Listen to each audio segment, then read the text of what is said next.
Remember when Wall Street made greed look cooler than being a rock star? Released on December 11th, 1987, Oliver Stone's Wall Street didn't just make a movie about money. It accidentally rewrote the American dream. Michael Douglas played Gordon Gekko, the predatory corporate raider who became cinema's most accidental role model.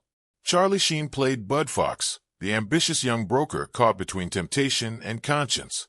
Daryl Hannah played Darian Taylor, the materialistic interior decorator who became the decade's ultimate status symbol. And Martin Sheen played Carl Fox, the blue-collar father trying to anchor his son to something real.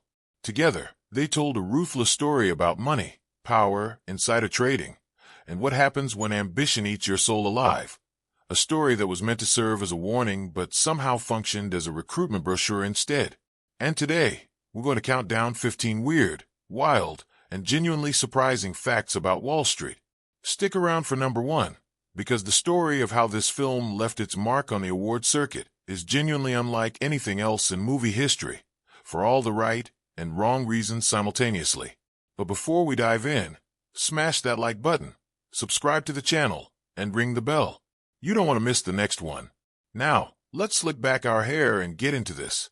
Here's a fact that sounds completely insane. Wall Street almost had nothing to do with Wall Street. After the massive critical and commercial success of Platoon in 1986, a film that earned 8 Oscar nominations and won 4, including Best Picture and Best Director, Oliver Stone had the entire town in his hands. He could have made anything. And what did he choose? A movie about rigged game shows. Stone called up his film school friend, Los Angeles-based screenwriter Stanley Weiser, and pitched a story about the quiz show scandals of the 1950s, specifically the rigging of the beloved TV game Show 21. Back then, when Americans found out the shows were fixed, the cultural earthquake it caused made Watergate look like a parking ticket. But during their story meetings, something kept tugging at Stone's sleeve. Outside every window, the 1980s were already running their own live corruption show. Insider trading, junk bonds, corporate raiders, hostile takeovers. The decade itself was a scandal. So Stone told Weiser, forget the game shows. Let's go to Wall Street. The pair spent 3 weeks walking trading floors, interviewing investors, and soaking up the chaotic, testosterone-soaked atmosphere of 1980s finance. Their working title for the screenplay? Greed. Stone has never exactly been subtle about his intentions. As a footnote, the quiz show idea Stone abandoned didn't disappear. It eventually surfaced in 1994 as Quiz Show, directed by Robert Redford and written by Paul Attanasio, a film about the exact same 21 scandal Stone almost made. Sometimes Hollywood gets there anyway, just via a different door. Gordon Gekko wasn't one person. He was a creature stitched together from the worst people on 1980's Wall Street, a corporate Frankenstein monster in Italian suits. According to co-writer Stanley Weiser, who described the process in detail over the years, the character drew from an extended rogues gallery of real financiers. The arbitrager Ivan Boesky supplied the philosophy, greed is a lifestyle. Corporate raider Carl Icahn provided the strategic voice, the shareholder speeches about inefficient management. Michael Milken, the so-called junk bond king of Drexel Burnham Lambert, added the financial engineering. Investor and art collector Asher Edelman contributed the aesthetic. The fine art on the office walls, the tailored suits, the apartment that communicated power through beauty. And Agent Michael Ovitz, oddly enough, lent some of the interpersonal predatory energy. But there were 2 other ingredients that don't get mentioned as often. First, Oliver Stone himself. According to Weiser, when he was writing Gekko's rapid-fire dialogue, he would literally listen to Stone speaking on the phone and transcribe the rhythms. Gekko's machine gun cadence, the way he fires words like bullets, is Oliver Stone in a power tie. Second, an old friend of Stone's named Owen Morrissey, a Wall Street broker who got caught up in a $20 million insider trading scandal in 1985. Producer Edward Pressman confirmed that some scenes were even filmed at Morrissey's home in Bridgehampton. When your friend's legal jeopardy provides both character inspiration and shooting locations, that's a particular kind of friendship. Producer Pressman later summarized, originally, there was no one individual who Gekko was modeled on, but Gekko was partly Milken, partly Boesky, partly Icahn, partly Stone, partly every guy in suspenders Whoever thought the rules didn't apply to him? Here is the fact that makes everything about this movie more surreal than it already is. On May 18, 1986, Ivan Boesky, then one of the most celebrated arbitrageurs on Wall Street, a man who had built a fortune estimated at $200 million, stood before the graduating class of UC Berkeley's Haas School of Business and delivered a commencement address. Before a crowd of students, faculty, and parents, Boesky declared, "Greed is all right, by the way. I want you to know that. I think greed is healthy. You can be greedy and still feel good about yourself." According to contemporary reporting by Newsweek, later documented by the Chicago Tribune, the speech was greeted with laughter and applause. Oliver Stone heard about it, and when he and Weiser sat down to write Gekko's now legendary Teldar paper shareholder speech, that line became the philosophical core. Stone trimmed, sharpened, and polished it until it became greed, for lack of a better word, is good.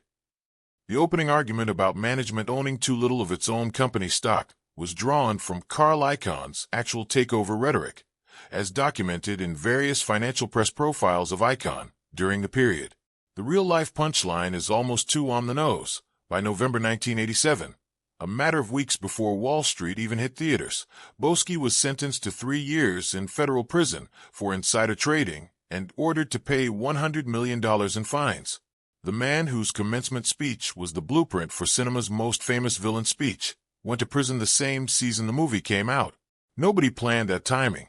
The universe just has a sense of dramatic irony. Imagining anyone other than Michael Douglas delivering "Greed is good" feels chemically wrong at this point. But the road to casting Gekko was remarkably bumpy.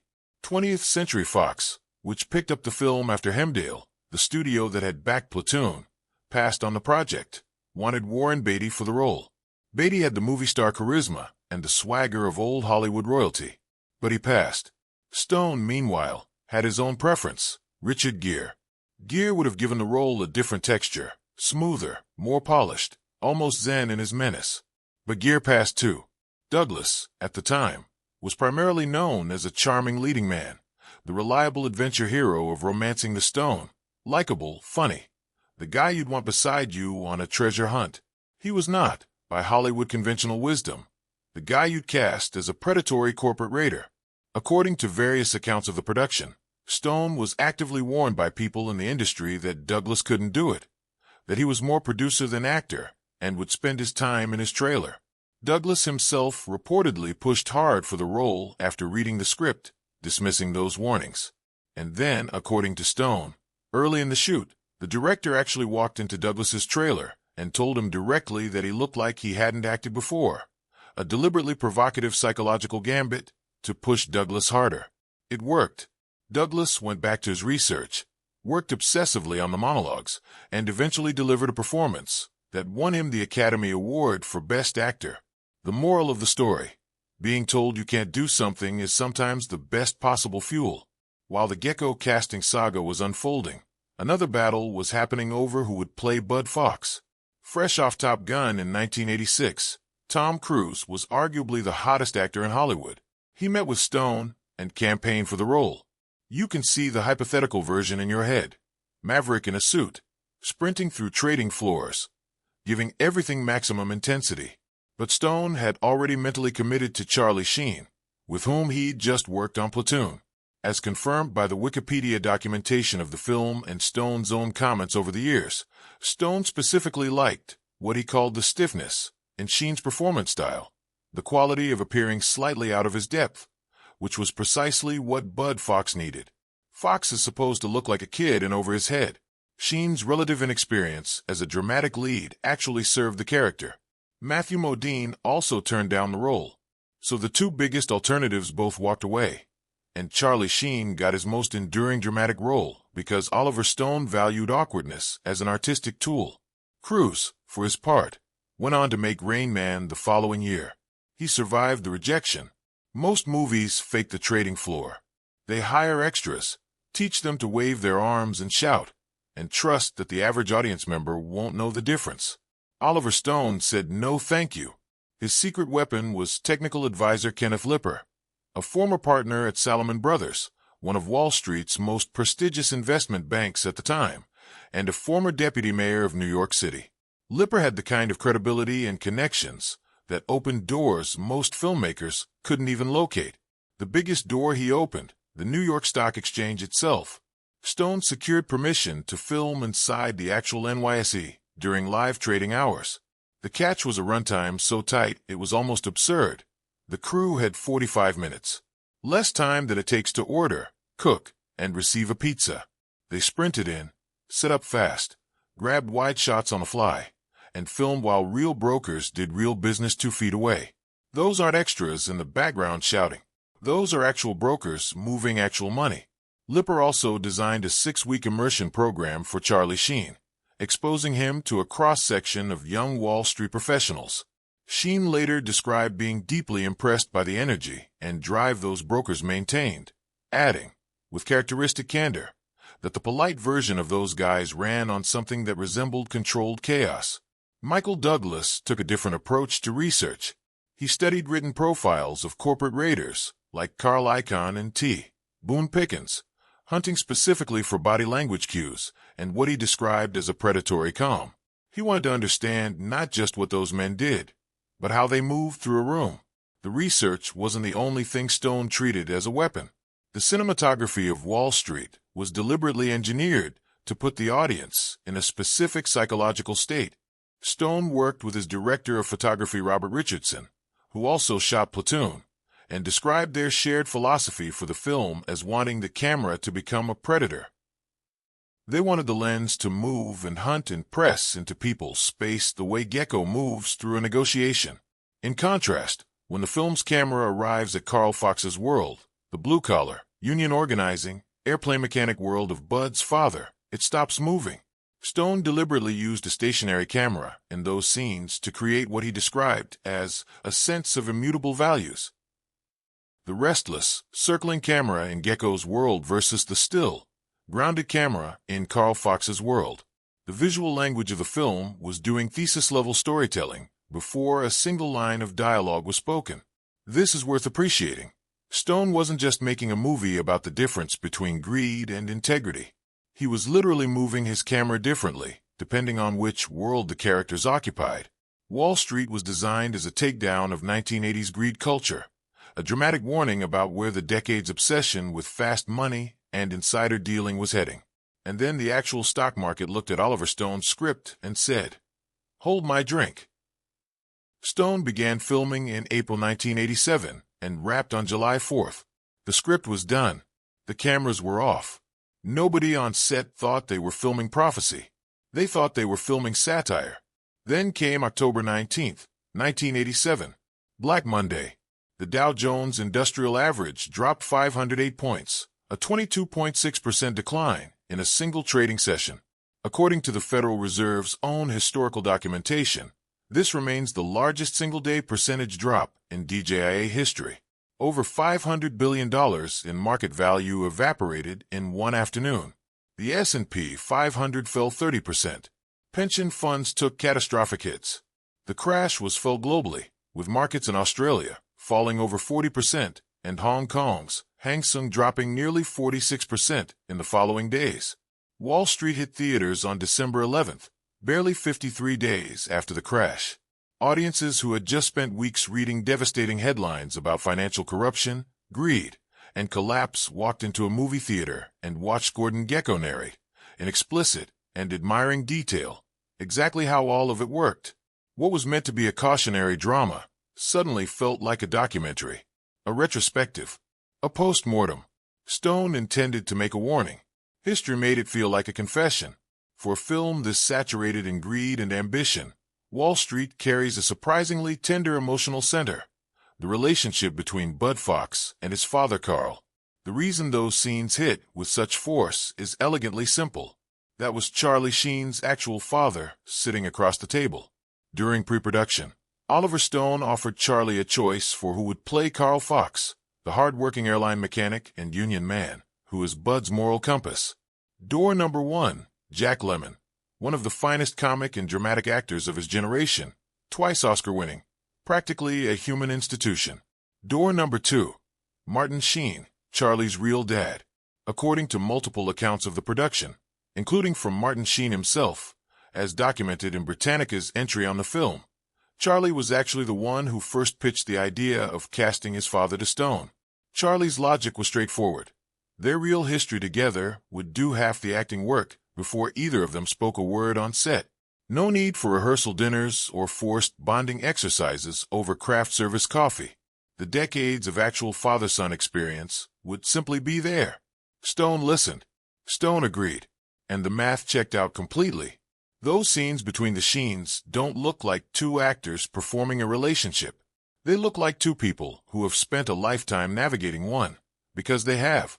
When Martin Sheen turns the full weight of a father's disappointment on his son on screen, it works because Charlie Sheen's nervous system has been registering that specific expression since childhood. Everyone in Wall Street seemed to find a comfortable relationship with their character, except the woman playing Darian Taylor. Daryl Hannah, by multiple accounts, including Oliver Stone's own later admissions, was a genuine mismatch for the role. Hannah's off-screen sensibilities ran in the exact opposite direction from Darian Taylor's. Hannah was a committed vegetarian since the age of 11, a quiet idealist who would later become well known for environmental activism. Darian Taylor is Darian Taylor, a shallow, calculated, social climbing interior designer who treats relationships as currency. Asking Hannah to inhabit that character, Stone later admitted, was like asking someone to perform their own antithesis. He said he tried repeatedly during filming to explain the character to her, but Hannah was never comfortable with the part.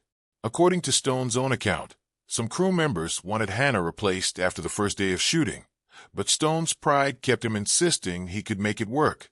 Hannah reportedly never watched the finished film. Not during release, not after. As of interviews she's given over the years, she has never seen the completed version of a movie she spent weeks making. The irony. The entire subplot between Bud Fox and Darian Taylor, which exists to illustrate how Bud's corruption extends beyond finance into his personal relationships, is weakened by exactly this mismatch. The character required a specific kind of predatory warmth that Hannah wasn't equipped or willing to provide. Stone eventually conceded he'd gotten it wrong. The Daryl Hannah situation had a loud, uncomfortable subplot. Sean Young was cast as Kate Gekko, Gordon's wife.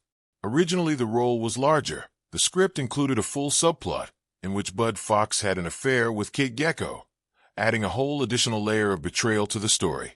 However, according to multiple accounts of the production, a combination of factors, runtime concerns, and the combustible chemistry between Young and Charlie Sheen, led to approximately 40 minutes of footage being cut, taking most of Kate Gekko's screen time with it. Young, by all accounts, was not going to endure this quietly. On her first day on the set, with Daryl Hannah standing right there, Young reportedly walked directly up to Oliver Stone and announced, flatly, publicly, without preamble, "I am Darian." Stone called her behavior unprofessional. He reportedly said that she showed up late and underprepared on multiple occasions, which didn't help her cause. Years later, though, Stone did something remarkable. He admitted she was right. Sean Young, he essentially conceded in later interviews, would probably have been a better fit for the Darian Taylor role, which means that Sean Young spent the entire production yelling, "You cast this movie wrong," and the director eventually circled back to agree with her. The timing was just about 20 years off. The character audiences know as Bud Fox had a completely different name in the early drafts of the screenplay. According to the American Film Institute's catalog documentation of the film, Charlie Sheen's character was originally written as a young Jewish broker named Freddie Goldsmith. Stone changed the name to Bud Fox before production began, specifically, according to the historical record, to avoid creating the impression that Wall Street's culture of corruption was predominantly or specifically Jewish. It was a deliberate, conscious creative decision about representation and stereotype. Stone was making a movie critical of an entire financial culture, one that included men from every background imaginable, and he didn't want a single character's ethnicity to create a misleading shorthand for the story's broader critique.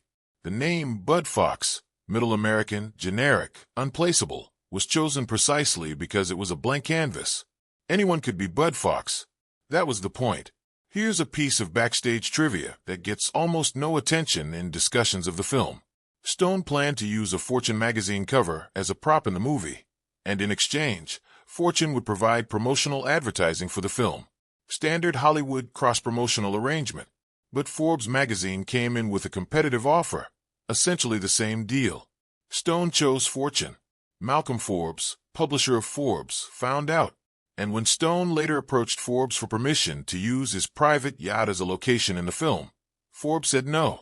Not publicly, not dramatically, just no. In a movie literally about how personal pride and power turn every decision into a territorial fight, the production itself nearly got derailed by a magazine publisher's wounded ego over a prop placement deal. Gordon Gekko would have appreciated the irony. Here is perhaps the most spectacular sign that Wall Street crossed from film into cultural institution. Gordon Gekko, the fictional villain, the man who went to federal prison for insider trading at the end of the movie Oliver Stone made to warn people about people like Gordon Gekko, was later used by the FBI in real anti-insider trading campaigns. The FBI, recognizing that Gekko had become the cultural shorthand for this specific type of financial crime, used imagery and references to the character in campaigns designed to deter the exact behavior Gekko embodied. According to the Gordon Gekko Wikipedia entry, this was among several instances of the character being deployed by real institutions to address real financial misconduct. Additionally, in 2013, psychiatrist Samuel Listed and Paul Linkowski published a study in Psychiatric Times on the portrayal of psychopaths in cinema. They cited Gordon Gekko as one of the most realistic portrayals of what they called a successful corporate psychopath in film history, noting the character's manipulativeness, charm, absence of genuine empathy, and predatory intelligence. A fictional corporate criminal became an educational tool for law enforcement, a case study in psychiatric literature, and a reference point for heads of state. In 2008, Australian Prime Minister Kevin Rudd gave a speech about the global financial crisis explicitly titled The Children of Gordon Gekko. Italian Cardinal Tarcisio Bertone cited Gekko's "Greed is good" mantra in a 2009 speech to the Italian Senate, connecting it to the 2007 to 2008 financial crisis. Oliver Stone made a movie about a fictional man who went to prison. The fictional man became a real-world cultural institution that governments and clergy cited when actual economies collapsed. Every film is either good enough for the Oscars or bad enough for the Razzies. Except Wall Street, which achieved both in the same year for performances that literally share scenes with each other. At the 1988 Academy Awards, Michael Douglas won Best Actor for his portrayal of Gordon Gekko. The win shocked large portions of Hollywood. Douglas hadn't been considered a legitimate dramatic leading man before this role, and the character was a villain, not the type that typically swept awards competitions.